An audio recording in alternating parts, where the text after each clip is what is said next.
Jabari's knees hit the ground with a dull final thud, his voice shaking as he called out, "Rukiya, please, forgive me." The gates of the mansion stood wide open, yet he felt more shut out than ever before. Rukiya stood tall, unmoved.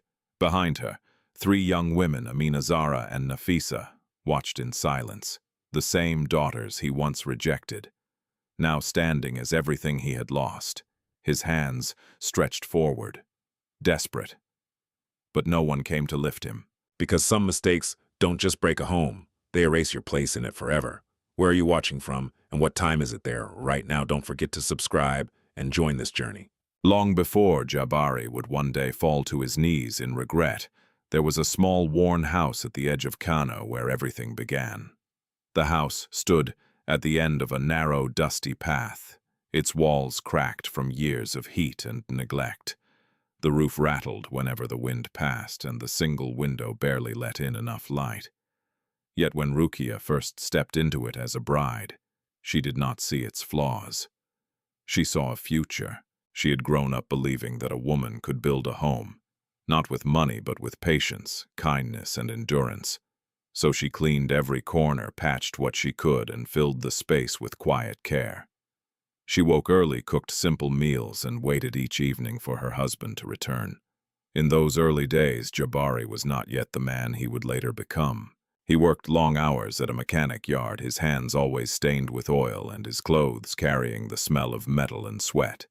When he came home, tired and hungry, Rukiya would wash his hands with warm water and serve his food with a soft smile. Sometimes he would talk about his dreams, owning his own workshop, earning respect, becoming a man others looked up to. And always somewhere in those dreams there was a son. "When my boy grows up," he once said, leaning against the wall after dinner, "he will stand beside me. I will teach him everything." Rukiya listened quietly. She did not argue. She did not remind him that children were not chosen like tools. Instead, she simply nodded and hoped that love would be enough to shape whatever future came. When she became pregnant, everything in the house began to change. At first, it was subtle. Neighbors started visiting more often, offering advice, smiling knowingly. Women in the market would touch her arm and whisper blessings. Even Hajiya Binta Jabari's mother, who had always carried herself with quiet judgment, began to come around more frequently. But her presence did not bring comfort. "You must pray well," Hajiya Binta said one morning, adjusting her wrapper as she sat near the doorway. "This family needs a son." Rukiya, who was sorting beans for the evening meal, looked up gently. "I pray for a healthy child." Hajiya Binta's lips tightened slightly. "A healthy son," she corrected. The difference between those two prayers settled heavily in the room. Jabari did not openly pressure Rukiya, but his expectations were clear in other ways. He began to speak more often about the future, about his boy, about teaching him work, about building something to pass down. When neighbors joked about the baby, he smiled in a way that suggested certainty. Rukiya carried that weight quietly. At night, when the house was still, she would place her hands over her stomach and whisper softly.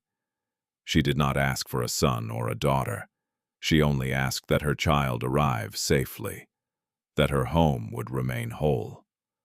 When the time came, the labor was long and exhausting. The small house filled with tension. A local midwife was called. Hajiya Binta sat outside, muttering prayers, her fingers moving rapidly over her beads. Jabari paced back and forth, unable to stay still, his mind fixed on what he believed awaited him. Inside, Rukiya fought through waves of pain, holding on to strength she did not know she had. Hours passed.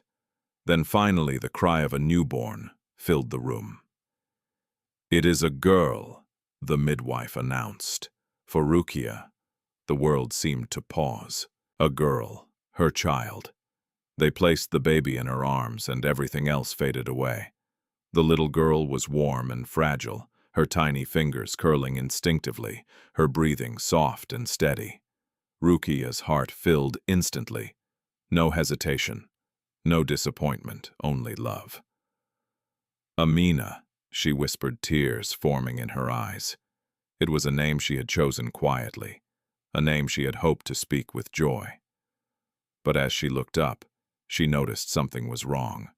The room was too quiet, not peaceful, heavy. The midwife's expression shifted into something neutral. Hajia Binta did not rush forward.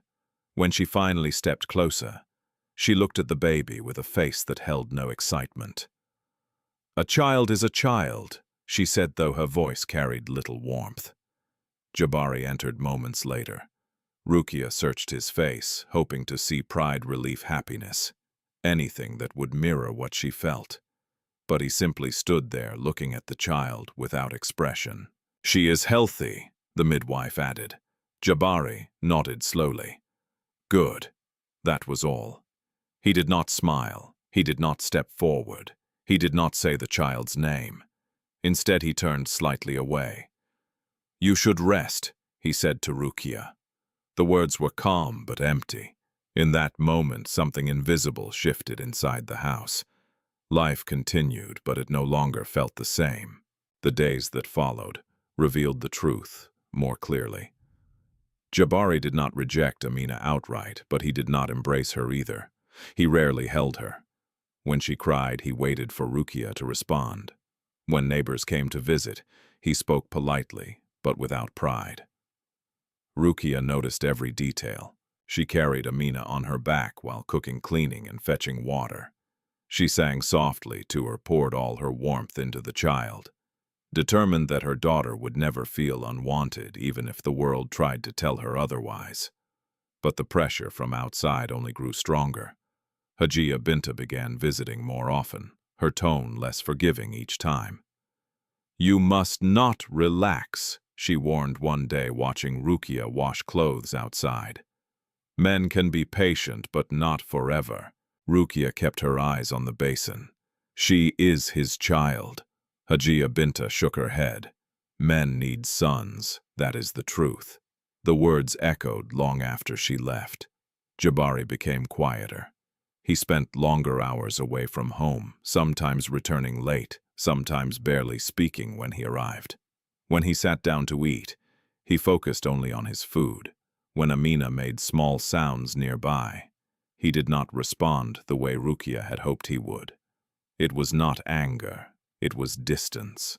And that distance hurt more than harsh words. One evening, as the sun dipped low and shadows stretched across the dusty path, Jabari sat outside on a stool, staring into the distance. The sounds of the neighborhood drifted around him. Voices, laughter, the distant call to prayer. Inside, Amina had just fallen asleep. Rukiya stepped to the doorway, her hands still damp from washing. "She smiled today," she said softly. A real smile. Jabari did not turn. "Babies smile." Rukiya hesitated. "She smiled when she heard your voice." This time he glanced back briefly. Then he said something that would stay with her far longer than he realized. "We will try again." The words were simple, calm, almost casual. But to Rukiya they felt like a quiet rejection. Not "we are blessed," not "she is enough," only "we will try again." Rukiya stood still, her heart tightening in a way she could not fully explain. She looked past him out into the fading light as if searching for something to hold on to. "Amina is not a mistake," she said gently. Jabari looked away again. "I didn't say she was, but he didn't need to." It was already there in the silence, in the distance, in the way hope had shifted into expectation, and then into disappointment. That night, as the house settled into darkness, Rukiya lay beside her sleeping child, her hand resting lightly on Amina's small back. She listened to Jabari's breathing from across the room. She did not cry, not yet. But deep inside, something had begun to change. A quiet fear, a realization she could not ignore.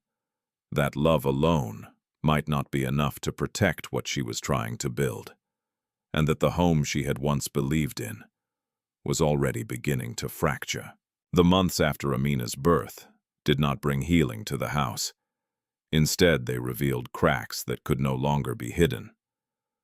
Amina grew stronger each day. Her eyes followed movement with bright curiosity, and her small hands reached out to anything within her grasp.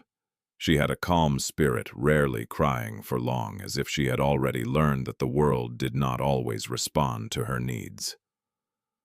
Rukiya poured all her love into the child.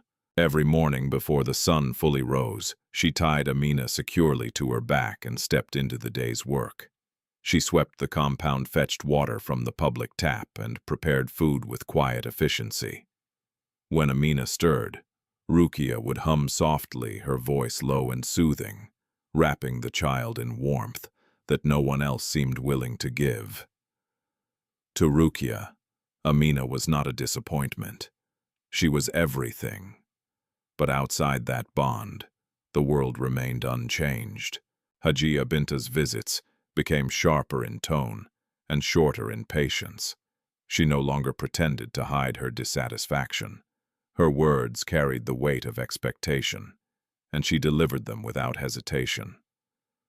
One afternoon, she arrived unannounced, her expression already set in disapproval. She sat on a wooden stool while watching Rukiya grind pepper on a flat stone. "This is not what we prayed for," she said bluntly. Rukiya paused for a moment, then continued her work. "She is healthy," she replied calmly. Hajiya Binta waved her hand dismissively. "Health is not the issue. A man must have a son. You are still young. You must try again quickly." Rukiya did not respond immediately. Amina, sitting nearby on a mat, tapped her small tin cup against the ground, completely unaware of the conversation shaping her future. "There is no fixing a child," Rukiya said softly at last. Hajiya Binta leaned forward, her voice lowering. "Do not be stubborn. Many women have lost their place in a home for less than this." The warning was clear. Rukiya lowered her eyes, not in submission, but in restraint. She understood something that Hajiya Binta did not, that speaking louder would not change the truth. But silence did not mean agreement. It meant survival. When Jabari returned home that evening, he noticed the tension immediately. "What did she say?" he asked, placing his tools down. Rukiya kept her back to him as she stirred the pot over the fire. Nothing new. Jabari sighed, as if the situation were a burden placed upon him, rather than something he helped create. "She only wants what is best." Rukiya turned slightly, her expression calm but tired. For who, Jabari did not answer. That silence became their new language. Days turned into weeks, and the distance between them grew. Jabari began spending more time outside the house. Sometimes he stayed late at the mechanic yard. Other times he lingered with friends, returning long after dinner had gone cold. When he was home, he spoke little. His laughter, once easy and frequent, disappeared. Rukiya noticed how he avoided holding Amina. It was not that he pushed her away, it was worse. He simply did not reach for her. When Amina crawled toward him one evening, her small hands pressing against the dusty floor, Jabari looked down briefly, then shifted his legs aside as if avoiding an obstacle. Rukiya felt that moment like a sharp cut. Still, she said nothing. Instead, she picked Amina up and held her close, whispering gently, "You are not invisible. Not to me." The neighborhood began to notice as well. Women at the water point exchanged glances. Some spoke openly, others in hushed tones. "She gave him a girl," one said. Only one another asked. For now came the reply, followed by a knowing look. Rukiya heard these conversations more often than people realized. Words carried easily in narrow spaces. Judgment traveled faster than kindness. Yet she refused to let it define her. She focused on her daughter, on the small victories, on the quiet strength she was building day by day. One evening, as the golden light of sunset stretched across the compound, Rukiya sat outside with Amina in her lap. The child laughed softly as Rukiya traced patterns on her tiny palm. For a moment, everything felt peaceful. Then Jabari's voice broke the silence. "We need to talk." Rukiya looked up.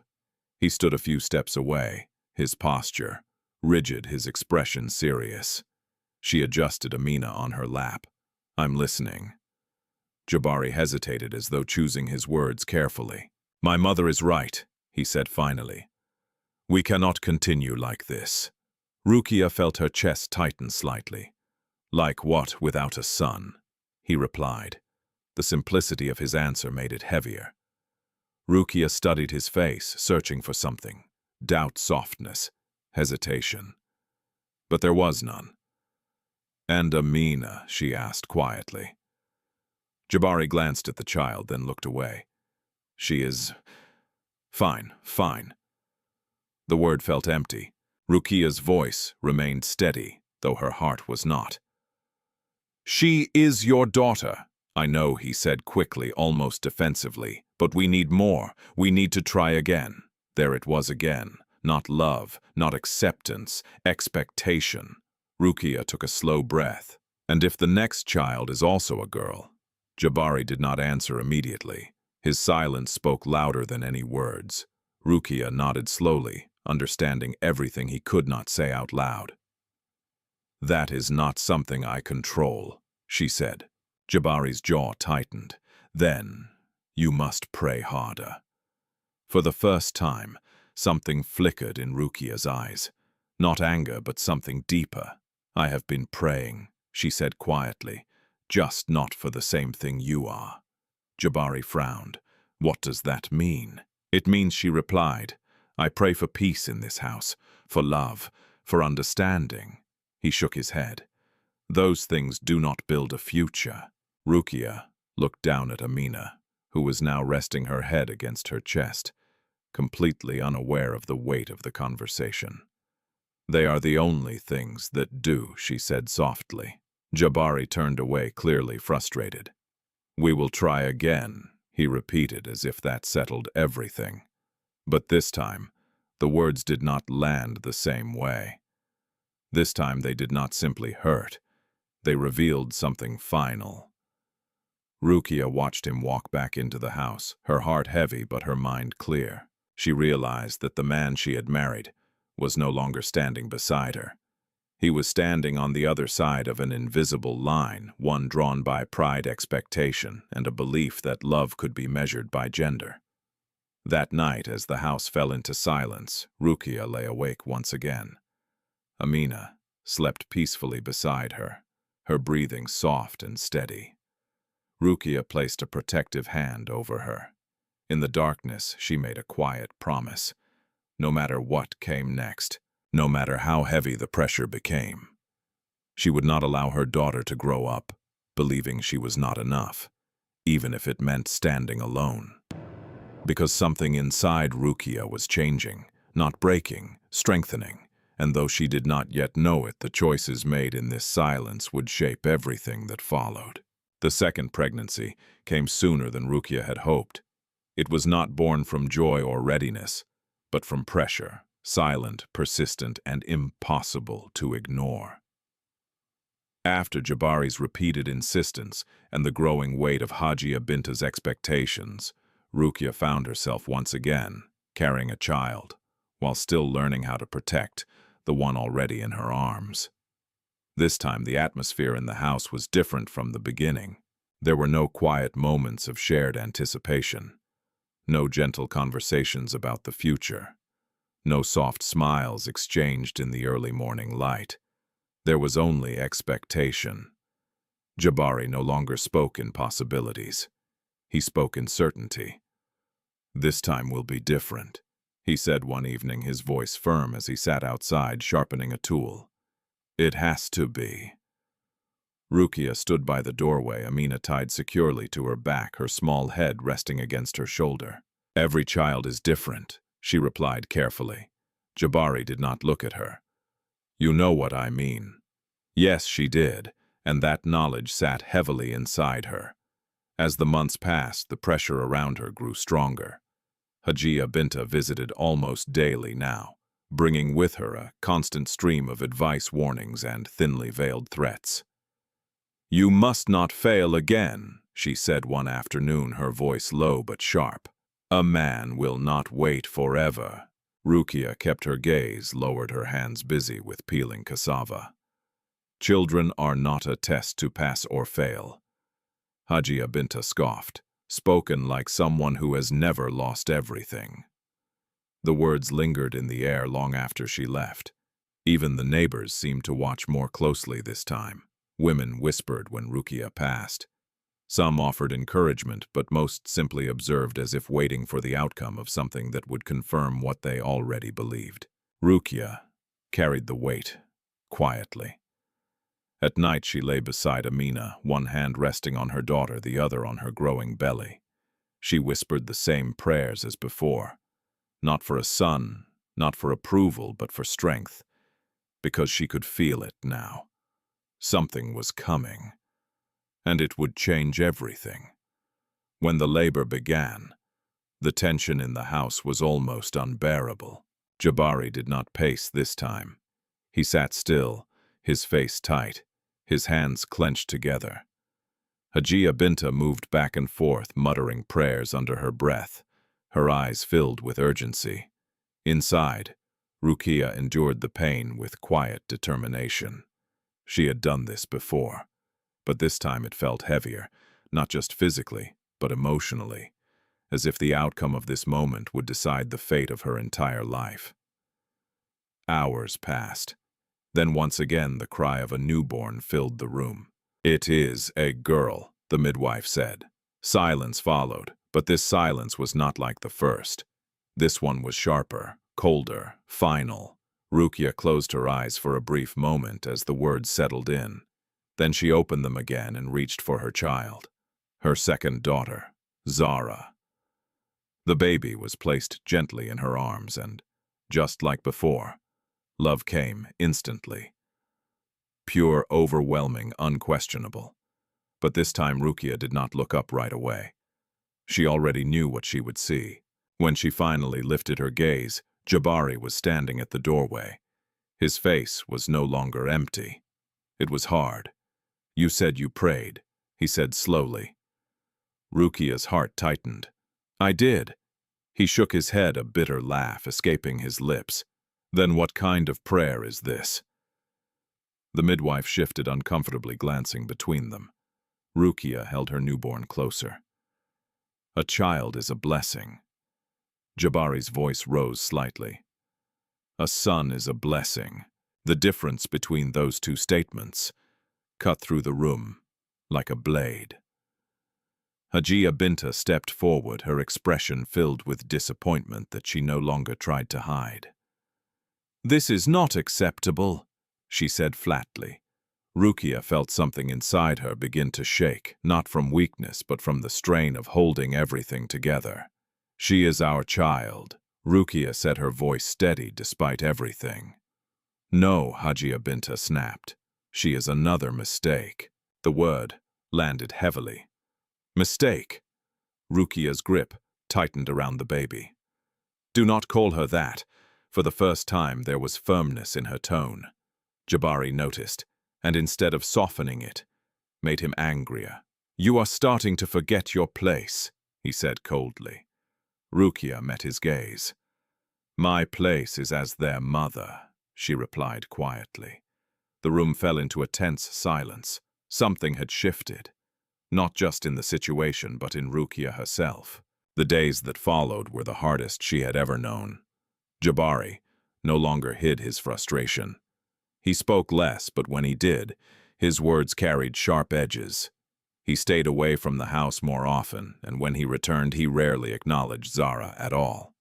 Amina, still young but perceptive, began to notice the change. One evening, she toddled toward her father, her small hands reaching up. "Papa," she said softly. Jabari looked down briefly, then turned away. The moment passed quickly, but Rukiya saw it, and something inside her broke. Not loudly, not visibly, but deeply. From that day on, she stopped hoping that Jabari would change. Instead, she focused entirely on her children. She worked harder, she endured more, she protected them with everything she had. But the tension in the house did not ease. It built, day by day, word by word, silence by silence. Until one night, everything finally snapped. It began with something small. Rukiya had prepared dinner as usual. The food was simple but warm. She set it down and called Jabari. He sat in front of the plate, staring at it without eating. "What is this?" he asked. "Tuwo and soup," she replied. He pushed the plate slightly. Again Rukiya blinked. "It is what we have." Jabari stood up abruptly, knocking the stool back. "This is not a life," he snapped. "No son, no progress, nothing." Rukiya felt her heart pound. "We are trying," she said carefully. "No," he said sharply. "You are failing." The words hit harder than anything before. Amina began to cry softly from the corner. Zara stirred in her cloth. Rukiya stepped forward, instinctively shielding them with her presence. "Do not speak like that in front of them," she said. Jabari laughed bitterly. "Why not? They should know what they are." Rukiya froze. The air in the room became heavy. "What do you mean?" she asked quietly. Jabari's eyes hardened. "I mean," he said slowly, "they are not what I need." The words echoed in the small space. And in that moment, something inside Rukiya changed forever. Not fear, not sadness, clarity. She looked at her daughters, small, innocent, unaware of the weight placed on their existence. Then she looked back at the man she had once loved, and for the first time, she saw him clearly. Not as a husband, not as a partner, but as someone who could destroy everything she was trying to protect. That night, after the house fell silent, Rukiya sat awake with both daughters beside her. She did not cry, she did not speak, but deep inside, a decision was beginning to form. She did not know when, she did not know how, but she knew one thing with absolute certainty. This life, this pain, this constant rejection could not continue forever, and somewhere ahead, a breaking point was waiting. The breaking point did not come all at once. It arrived slowly, through hunger, exhaustion, humiliation, and the quiet erosion of everything Rukiya had tried to hold together. After that night, the house no longer felt like a place of shelter. It became a space filled with tension so thick it pressed against the walls. Jabari's frustration grew sharper with each passing day, and the small routines that once gave structure to their lives began to fall apart. He stopped eating meals at home regularly. Sometimes he would leave before sunrise and return long after the children had fallen asleep. Other times he stayed, but his presence brought no comfort, only silence or sudden bursts of anger. Rukiya learned to read his footsteps before he entered the room. If they were heavy, she kept the children quiet. If they were fast, she avoided speaking. If they were slow, she prepared herself for words that would leave wounds deeper than anything physical. Still, she endured, because she had no choice. Amina was now old enough to sense what was happening. She stayed close to her mother, her small hands often clutching the edge of Rukiya's wrapper. Zara, still a baby, depended on Rukiya for everything: her warmth, her food, her safety. Rukiya could not afford to break, so she adapted. She began taking on small jobs in the neighborhood, washing clothes, helping prepare food for others, carrying goods in the market. It was not much, but it allowed her to bring home a little extra, enough to keep the children fed when Jabari provided less and less. Each day was a quiet battle, and each night she lay awake, staring into the darkness, asking herself the same question: how long can this continue? The answer came sooner than she expected. It was late in the evening when it happened. The air was thick with heat, and the small house felt even smaller than usual. Rukiya had just finished feeding the children.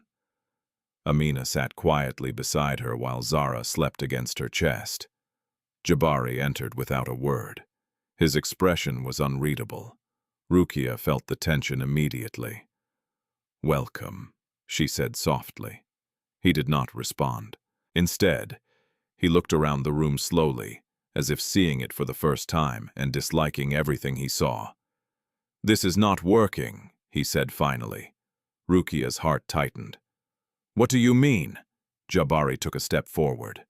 "This life, this situation, I cannot continue like this." Rukiya held Zara closer instinctively. "We are doing our best." "No," he said sharply. "You are doing your best, and it is not enough."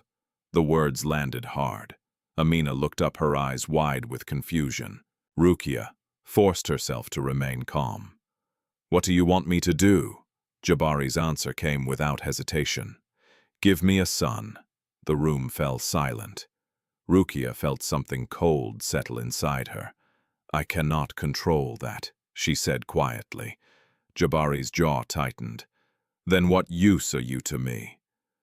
The question hung in the air like a storm waiting to break. Rukiya stared at him, her heart pounding not from fear but from the realization of what he was saying. "What did you just say?" she asked, her voice barely above a whisper. Jabari did not look away. "I said," he repeated, "what use are you to me?" Amina began to cry softly. Rukiya shifted, shielding both children with her body. "We are your family," she said. Jabari shook his head. "No, you are not the family I wanted." Those words shattered whatever fragile hope remained. For a moment, no one moved. Then Jabari turned toward the door. "You should leave," he said. Rukiya blinked, unsure she had heard correctly. "What, you heard me," he replied coldly. "Take them and go." Amina's crying grew louder. Rukiya's voice trembled for the first time. "Where would I go? That is not my problem." The finality in his tone was unmistakable. Rukiya felt the world shift beneath her feet. "This is our home," she said, her voice breaking slightly. Jabari turned back, his expression hard. "This is my home," he corrected, "and I decide who stays in it." The silence that followed was unbearable. Rukiya looked around the small room. The walls she had cleaned, the space she had tried to fill, with love, the place where her children had taken their first breaths. And now it was being taken away from her. "Please," she said softly, not out of weakness but out of desperation for her children. "They are your daughters." Jabari's face showed no change. "I said leave." Then, without warning, he grabbed a small bundle of her clothes and threw it toward the door. The movement startled Amina, who clung tightly to Rukiya. "Papa," she cried, but he did not respond. Rukiya stood frozen for a moment, her mind struggling to catch up with what was happening. This was real. He was not threatening. He was not angry in the moment. He had decided. Slowly, she bent down and picked up the bundle. Her hands trembled, but not from fear anymore. From something deeper, something final. She wrapped Zara securely against her chest and reached for Amina's hand. The little girl held on tightly, her small fingers gripping with all the strength she had. Rukiya walked toward the door. She paused for a moment, not because she expected him to stop her, but because part of her needed to mark the end of something. She turned back slightly. Jabari stood where he was, unmoved. No regret, no hesitation, nothing.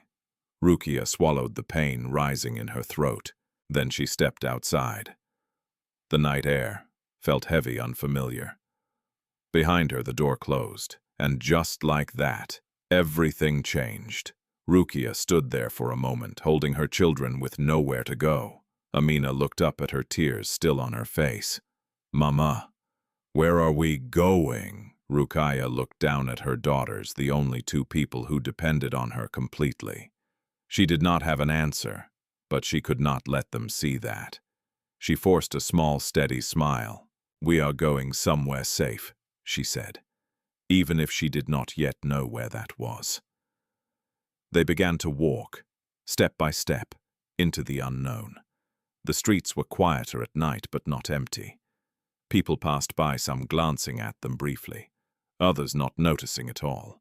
To the world, they were just another struggling family.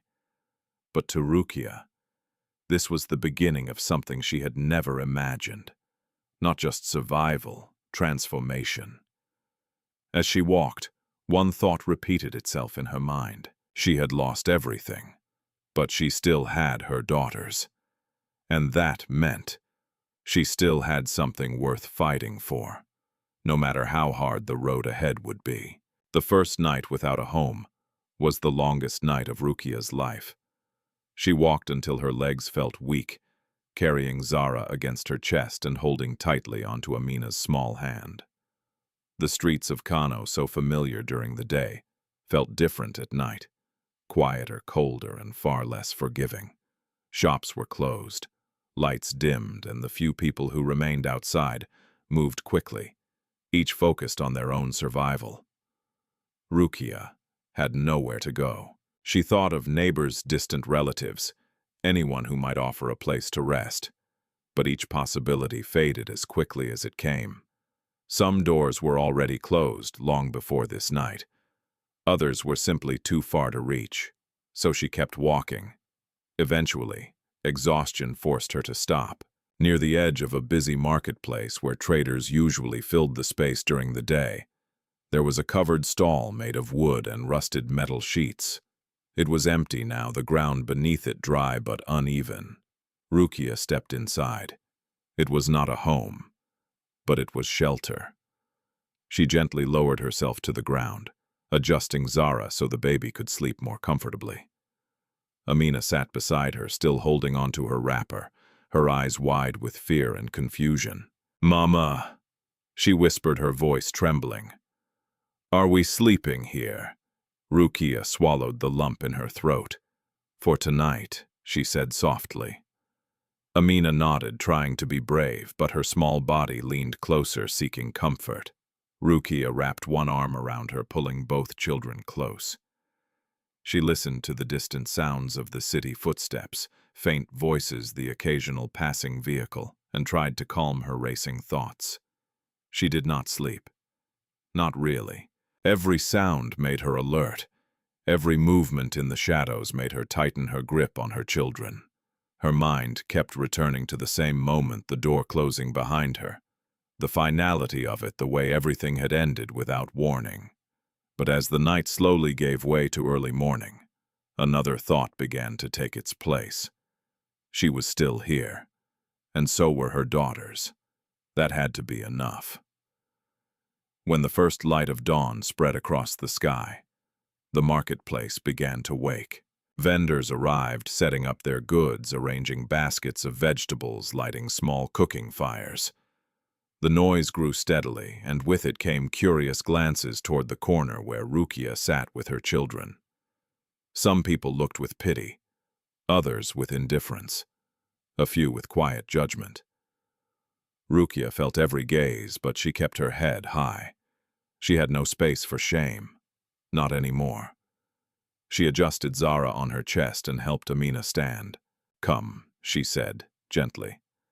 "We need to find something to eat." The day that followed was harder than any she had known before.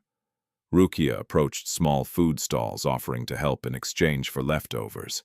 Some vendors ignored her. Others waved her away impatiently. A few listened, but even then the help they offered was limited. Still, she did not give up. By midday, she managed to earn a small portion of food, after helping a woman wash dishes behind a roadside stand. It was not much, but it was enough to quiet Amina's hunger. Rukiya gave most of it to her daughters. She ate only what remained. As the sun climbed higher, the heat became intense.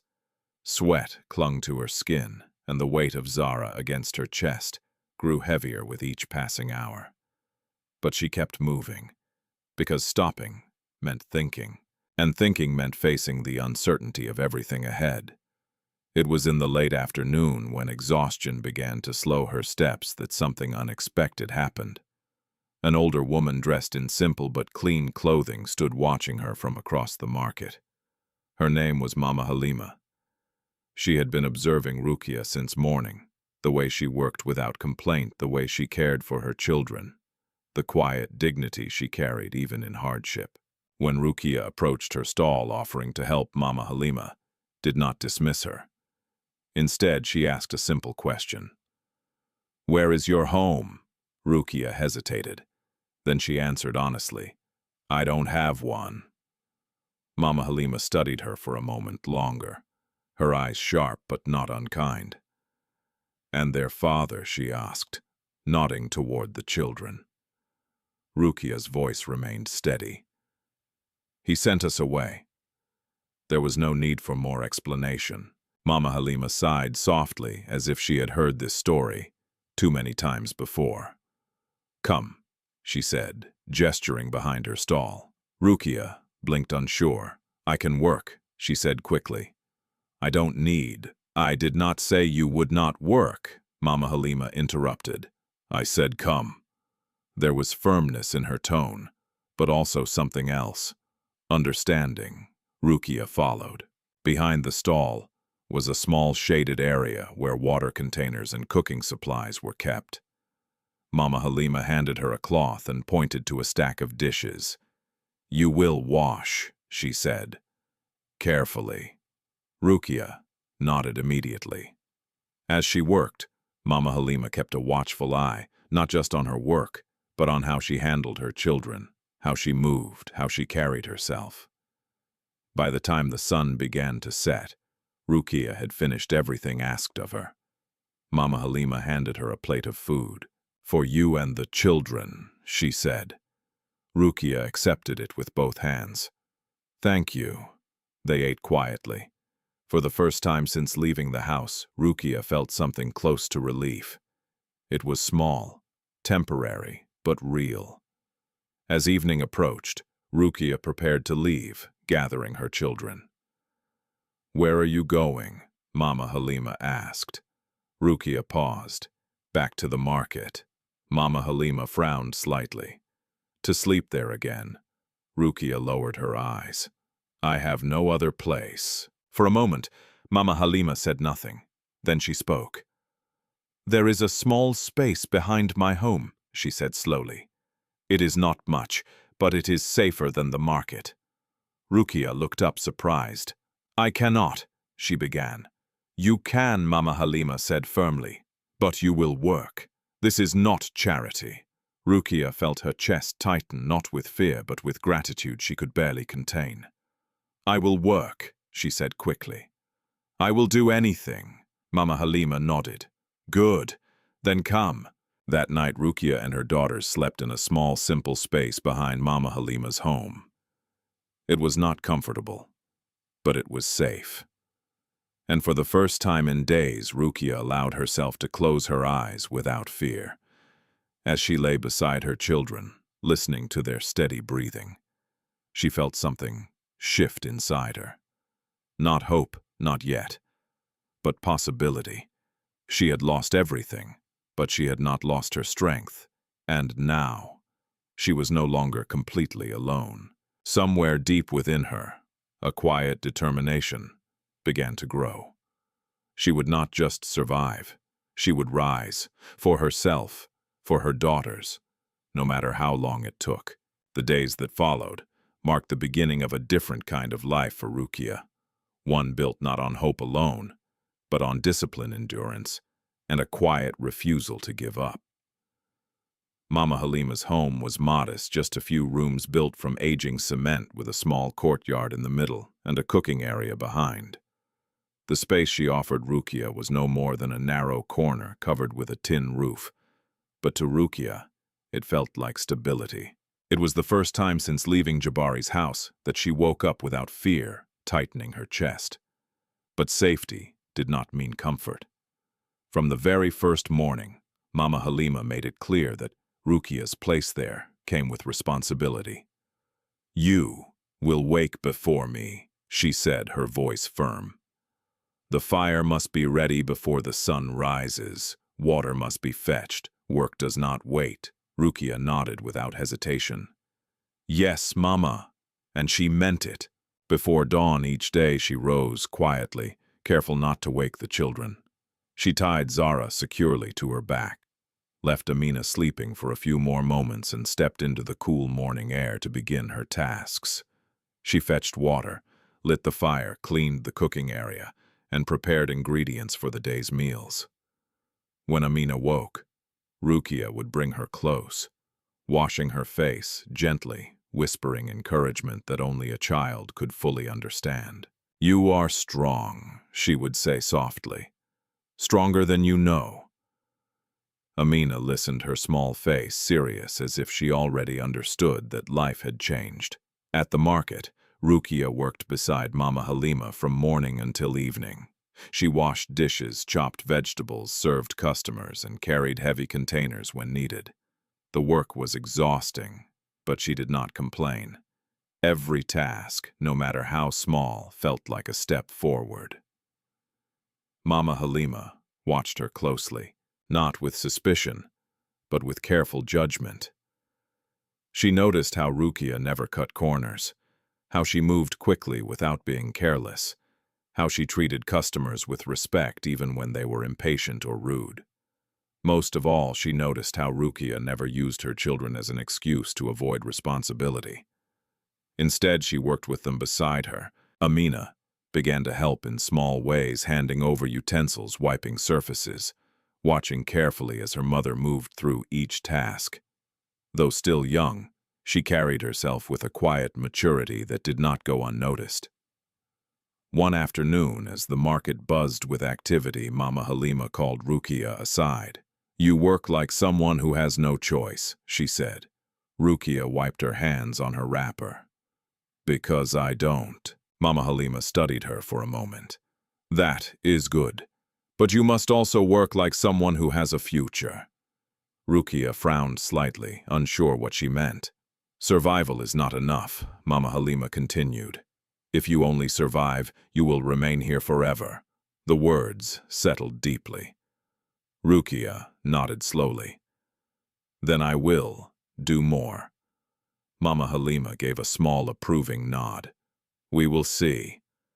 As the weeks turned into months, small changes began to appear. Rukiya became faster, more confident. She learned how to manage customers, how to prepare meals more efficiently, how to handle the daily flow of the market. Mama Halima began trusting her with more responsibility. "Take the front," she would say During busy hours, "Serve them." At first, Rukiya hesitated, but soon she found her rhythm. Her calm voice, steady hands, and respectful manner drew customers back. People began to recognize her not as a stranger, but as part of the stall. Some even asked for her by name. It was a small thing, but it mattered. At home, life remained simple. The space was still tight. Nights were still warm and uncomfortable. But there was food, there was safety, and there was something that had been missing before peace. Rukiya no longer listened for angry footsteps. She no longer waited for harsh words. Instead, she listened to her daughters breathing as they slept beside her. And that was enough. One evening, as the sun dipped low and the market began to quiet, Amina sat beside her mother, watching carefully as she served the last customers of the day. "Mama," she said softly, "are we going back home?" Rukiya paused. The question was simple, but the answer was not. She knelt beside her daughter, brushing a strand of hair from her face. "This is our home now," she said gently. Amina looked around the stall, the busy market, the unfamiliar surroundings. Then she nodded slowly. "Okay," she said. There was no complaint, no tears, just acceptance. Rukiya felt a deep ache in her chest and at the same time a quiet pride. Her daughter was learning, not just how to endure, but how to adapt. Days turned into weeks and weeks into months. Zara grew stronger, her small body filling out her cries, turning into laughter. Amina became more independent, helping, without being asked, observing everything with sharp awareness. And Rukiya began to change in ways she had not expected. She stood a little straighter. She spoke with a little more confidence. She no longer saw herself only as someone who had been rejected, but as someone who had survived. One evening after closing the stall, Mama Halima sat beside her watching the fading light. "You have done well," she said. Rukiya looked up surprised. "Thank you." Mama Halima nodded. "Most people in your position would have broken." Rukiya thought for a moment. "I almost did," she admitted quietly. "But you didn't," Mama Halima replied. There was a pause. Then she added something that would change everything. "You should start something of your own." Rukiya blinked. My own Mama Halima nodded. "You know the work now. You know the people. You know what sells." Rukiya hesitated. "I don't have money." Mama Halima leaned back slightly. "Money can be found, but courage, that is harder." Rukiya fell silent. The idea felt both exciting and terrifying. Start her own business. Build something for herself. It seemed impossible, and yet, something inside her responded to the thought. A small spark, a possibility. "I will think about it," she said. Mama Halima smiled faintly. "Good, because thinking is where everything begins."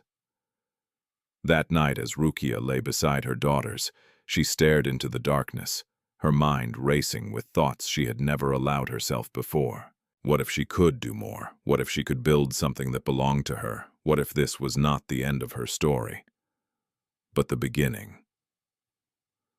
For the first time since losing everything, Rukiya allowed herself to imagine a future. Not one given to her. One she would create. And though she did not yet know how she would do it, she knew one thing for certain. She would not remain where she was forever. Because deep within her, something had awakened. Not just strength, not just survival, but ambition, and it was growing stronger with every passing day. While Rukiya's life slowly began to rebuild itself through discipline and quiet determination, Jabari's world moved in the opposite direction, though at first he believed he was finally winning. Not long after sending Rukiya away, Jabari remarried. Her name was Latifa. She was younger, confident, and came from a family that valued appearances as much as outcomes. From the beginning, Latifa understood exactly what Jabari wanted, and unlike Rukiya, she did not question it. "I will give you a son," she told him before their marriage was even finalized. Those words were enough. For Jabari, it felt like a correction of everything that had gone wrong before. He convinced himself that the past had been a mistake, that Rukiya had been the problem, that starting over would bring him the life he believed he deserved. The early days of his new marriage were filled with a kind of satisfaction that bordered on pride. Neighbors congratulated him. Friends nodded approvingly. Even Hajiya Binta seemed more at peace, her constant complaints replaced with cautious optimism. "This is how things should have been," she said more than once. Jabari believed her. Latifa ran the household differently. She dressed well, spoke with confidence, and made sure the home looked presentable to anyone who visited. There was less quiet endurance and more visible control. Jabari liked that. To him, it felt like progress. When Latifa became pregnant, the entire household shifted into expectation once again. But this time it carried a different energy. There was certainty. "There is no doubt," Hajiya Binta said one afternoon, smiling in a way she never had before. "This one will bring us honor." Jabari nodded, his chest swelling with confidence. "I can feel it." Latifa only smiled. Inside, however, she carried her own pressures. Because this time failure was not an option. Months passed, and the anticipation grew stronger with each day. Jabari worked harder, saving money, preparing for what he believed would finally complete his life. He imagined holding his son, teaching him, raising him to carry his name. He imagined everything he had once denied. And then, the day arrived. The labor was shorter this time. The atmosphere was filled with expectation rather than uncertainty. Jabari stood outside, waiting, his heart pounding. not with fear but with excitement. Then, at last, the cry of a newborn filled the air. "It is a boy," the midwife announced. For a moment, everything felt still. Then Jabari laughed, a deep, triumphant sound that echoed through the house. "A son," he repeated, as if the words themselves were proof of something greater. "My son." Hajiya Binta raised her hands in gratitude, her face glowing with satisfaction. "This is what we prayed for," she said. Latifa, exhausted, but smiling, held the baby in her arms. The child was small but strong, his cries loud, his presence immediate. Jabari stepped forward and took him carefully, his hands trembling, not with uncertainty but with pride. "His name will be Sadiq," he declared. The house, once filled with disappointment, now overflowed with celebration. Visitors came, gifts arrived, laughter replaced silence. For Jabari, everything felt right again. He had what he wanted, a son, proof, validation, and for a while, life seemed to reward him. He worked harder, expanded his connections, and began earning more than before. The house improved. The meals became richer, the atmosphere lighter. He convinced himself that this was what success looked like, that everything he had done to reach this point had been justified. But life, as Rukiya had once believed, has its own way of teaching truth. The first sign came quietly. Sadiq fell ill. At first it seemed minor, a fever, a cough. Latifa dismissed it as something temporary, something that would pass with rest and care. But it didn't. The fever returned, then worsened. Jabari took the boy to a clinic. The doctor prescribed medicine, but the improvement was short-lived. Days later, Sadiq's condition declined again, this time more seriously. Latifa's confidence began to crack. "Something is wrong," she said one night, her voice tight with fear. Jabari frowned. "We are treating him." But even he could no longer ignore it. The hospital visits became more frequent. The costs began to rise. Tests were ordered, more medicines prescribed. Each visit brought temporary relief and then renewed worry. "What is happening to him?" Jabari demanded during one appointment. The doctor hesitated before answering. "We need more tests," he said carefully. "This may not be a simple illness." The words settled heavily. Days turned into weeks. Money that had once brought comfort now disappeared quickly. Savings were drained. Work suffered as Jabari spent more time at the hospital than at the mechanic yard. Latifa, once composed and confident, grew anxious and irritable. "You need to do more," she snapped one evening. "We cannot lose him." Jabari felt the pressure closing in. "I am doing everything," he replied. But everything did not feel like enough. Sadiq's condition worsened. His small body grew weaker. His cries became softer. His once bright presence faded into something fragile and uncertain. Jabari began to lose sleep. At night he sat beside the child, watching his chest rise and fall, fear tightening its grip around his heart. For the first time, he felt powerless. Completely. One evening, as the sun set outside the hospital window, the doctor approached him again. His expression said everything before he spoke. "We have done what we can," he said quietly. Jabari's breath caught. "What do you mean?" he asked. The doctor did not look away. "I am sorry." The world seemed to stop. The sounds of the hospital faded.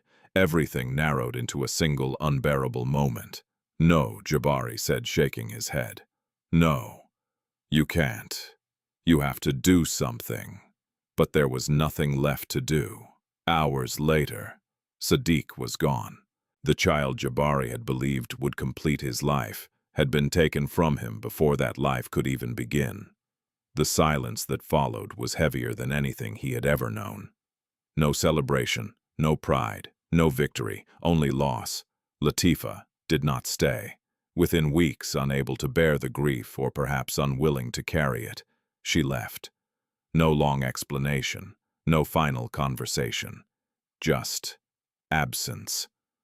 Jabari found himself alone in a house that no longer felt like a home.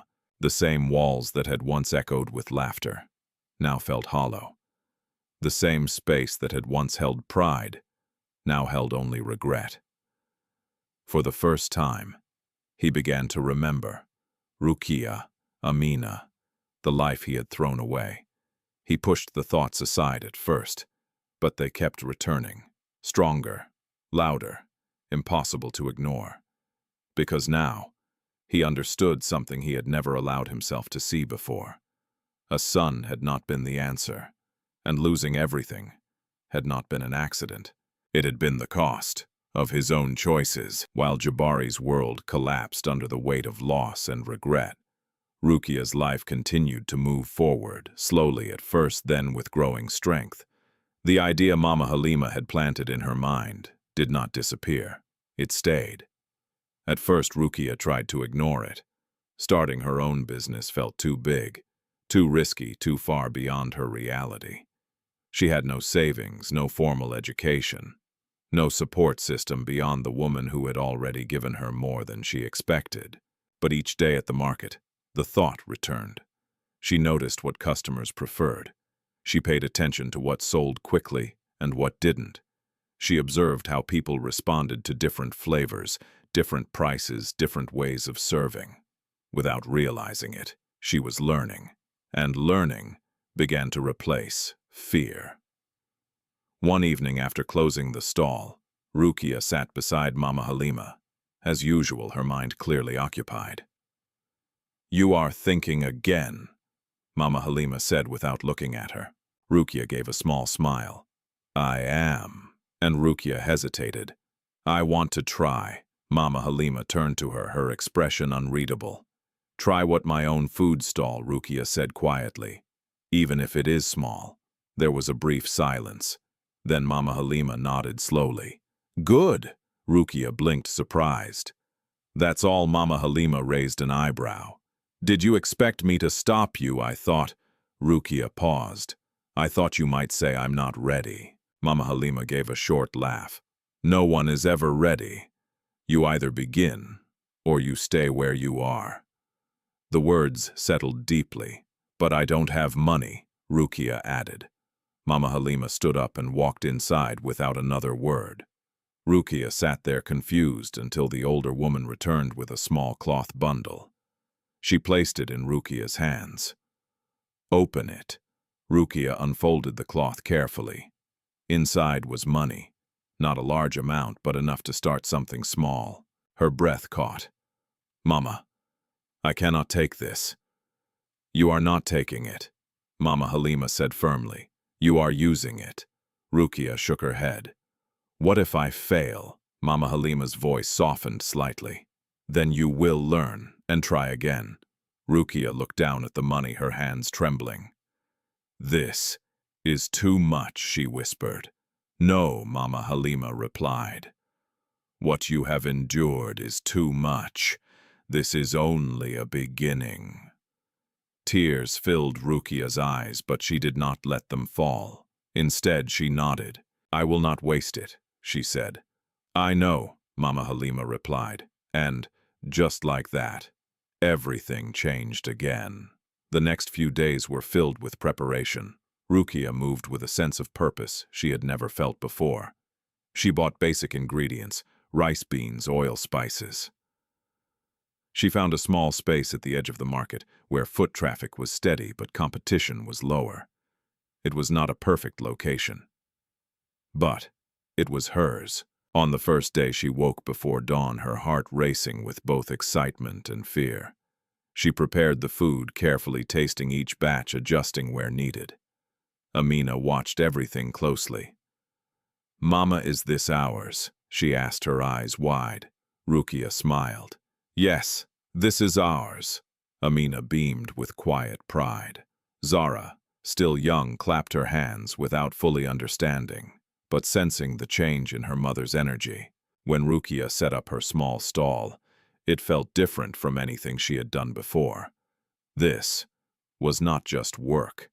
This was ownership. The first few hours were slow. People passed by without stopping. Some glanced at the stall but continued walking. Others chose more familiar vendors. Rukiya felt doubt creeping in. Had she made a mistake? But she did not give up. She greeted each passerby politely. She maintained her calm presence. She waited. Then finally, the first customer approached. A man paused, looked at the food, and nodded. How much, he asked. Rukiya answered clearly. He bought a small portion. It was a simple transaction. But to Rukiya, it meant everything. The beginning. More customers followed. Slowly, carefully, but steadily. By the end of the day, she had sold enough to cover her costs and even make a small profit. It wasn't much, but it was proof. That night, as she counted the money with Amina sitting beside her, Rukiya felt something she had not felt in a long time. Pride, not given by someone else. Earned. Days turned into weeks. Rukiya improved. Her food became known for its flavor and consistency. Customers began returning, bringing others with them. Word spread quietly through the market. That woman over there, her food is good. She is respectful. She works hard. These small comments built something larger. Trust. And trust brought stability. With each passing week, Rukiya saved a little more. She reinvested, carefully expanding her ingredients, improving her setup, making small changes that increased her reach. Amina became her helper. She greeted customers, handed out plates, and watched her mother closely, learning not just the work, but the discipline behind it. Zara grew stronger, her laughter now a regular part of their daily life. And Rukiya transformed. The woman who had once stood uncertain in the doorway of her old home now stood firmly behind her own stall, her posture confident, her voice steady. She no longer waited for approval. She created her own path. One evening, after closing her stall, she sat beside Mama Halima again, placing a small portion of money in front of her. For the loan, she said. Mama Halima looked at it, then pushed it back. Not yet, she said. Rukiya frowned. But I said I would repay you. You will, Mama Halima replied. But not like this. Rukiya hesitated. Then how Mama Halima's eyes softened slightly. You repay me by continuing, she said. By not going back to the life you left behind. Rukiya understood. This was not just about money. It was about growth. I won't go back, she said quietly. Mama Halima nodded. I know. As the night settled around them, Rukiya looked out at the market, the same place where she had once arrived with nothing. Now it was the place where everything had begun again. She had not forgotten the pain. She had not forgotten the rejection. But she had stopped letting it define her. Instead, she used it as fuel, as strength, as a reminder of what she had survived and what she would never allow again. Somewhere in the distance, the sounds of the city continued. Voices, movement, life, unfolding in countless ways. Rukiya listened quietly. Then she turned to her daughters, who sat close beside her. We are not finished, she said softly. This was only the beginning. Years did not transform Rukiya's life overnight. They shaped it slowly, through disciplined sacrifice and choices made every single day, when no one was watching. What began as a small food stall at the edge of a crowded market gradually grew into something more stable, more structured, and more respected. Rukiya did not rush the process. She moved carefully, learning from every mistake, saving from every sale, and improving, one step at a time. Her food became known not just for its taste, but for its consistency. Customers trusted her, and in business, trust was everything. By the third year, she had expanded her stall into a slightly larger space, adding a wooden canopy and a proper cooking area. She hired one helper, another woman from the market, who needed work, and for the first time, Rukiya found herself not just surviving, but leading. It was a quiet shift, but a powerful one. At home, her daughters were growing into young girls, with minds shaped by both hardship and resilience. Amina, the eldest, stood out early. She was observant, disciplined, and unusually focused for her age. While other children played freely, Amina often sat beside her mother after school, reviewing her books, asking questions, and watching the business closely. "Mama," she asked one evening, "why do some people have more than others?" Rukiya paused before answering. "Because life is not always fair," she said gently. "But what matters is what you do with what you have." Amina nodded slowly, absorbing every word. Zara, the second daughter, had a different spirit. She was bold, expressive, and quick to speak her mind. Where Amina was quiet and thoughtful, Zara was curious and fearless. One afternoon at the market, when a customer spoke rudely to Rukiya, Zara stepped forward without hesitation. "You should not talk to my mother like that," she said firmly. The man blinked, surprised. Rukiya quickly stepped in, calming the situation. But inside she felt something unexpected. Pride. Her daughters were not growing up afraid. They were growing up strong. And Nafisa, the youngest born after their struggles had already begun, was full of energy and warmth. She laughed easily, loved freely, and brought light into even the most difficult days. Together, the three girls formed something Rukiya had never had before. A team. A family built not on expectation, but on support. Education became Rukiya's priority. She made sacrifices quietly, longer hours, fewer comforts, careful budgeting, all to ensure her daughters could attend good schools. "It is your future," she told them often. "No one can take it from you." Amina took those words to heart. By the time she reached secondary school, her academic performance was exceptional. Teachers noticed. Opportunities began to appear. One day she returned home with a letter in her hand. "Mama," she said, her voice steady but filled with excitement, "I have been selected for a scholarship program." Rukiya looked at the paper carefully, her heart pounding as she read. It was real. Amina had earned a place in a prestigious academic program, one that could change everything. Tears filled Rukiya's eyes. "You did this," she said softly. Amina shook her head. "We did." That moment marked a turning point. From then on, progress accelerated. Amina continued to excel, eventually gaining admission into medical school. Her journey was not easy. Long nights, difficult exams, constant pressure, but she never gave up. Zara followed her own path. Her strong sense of justice led her toward law. She questioned everything, challenged unfairness, and developed a voice that could not be ignored. "Mama," she once said, "I want to defend people who cannot defend themselves." Rukiya smiled. "Then you will." And Nafisa, with her natural confidence and creativity, showed a talent for business early on. She watched her mother closely, learning not just how to cook or serve, but how to manage, negotiate, and grow. "I want to build something big," she said one day. Rukiya nodded. "Then start small. That is how everything begins." Years passed. The small stall became a proper restaurant. Not luxurious, but clean, organized, and respected. Customers came not just for the food, but for the story. The woman who had started with nothing and built something real. Rukiya never told that story herself, but others did, and it spread. By the time her daughters reached adulthood, the transformation was undeniable. Amina became a doctor, calm, precise, and deeply compassionate. She chose to work in a public hospital, where she could help those who needed it most. Zara became a lawyer, strong, articulate, and fearless in the face of injustice.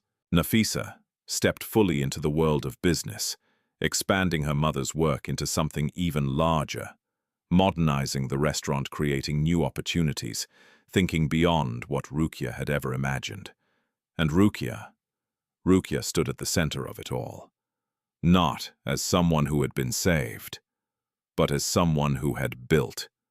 One evening, as the family gathered in their now spacious home, a home they had earned through years of effort. Rukiya sat quietly watching her daughters talk and laugh. The room was filled with light, with warmth, with everything that had once seemed impossible. Amina was discussing a patient case. Zara was arguing passionately about a legal issue. Nafisa was outlining plans for expanding the business further. Their voices overlapped, full of life. Rukiya smiled softly. She did not interrupt. She simply listened. Because this was what she had fought for. Not wealth, not status, but dignity, opportunity, and a future that belonged to them. Later that night, as the house grew quiet, Amina sat beside her.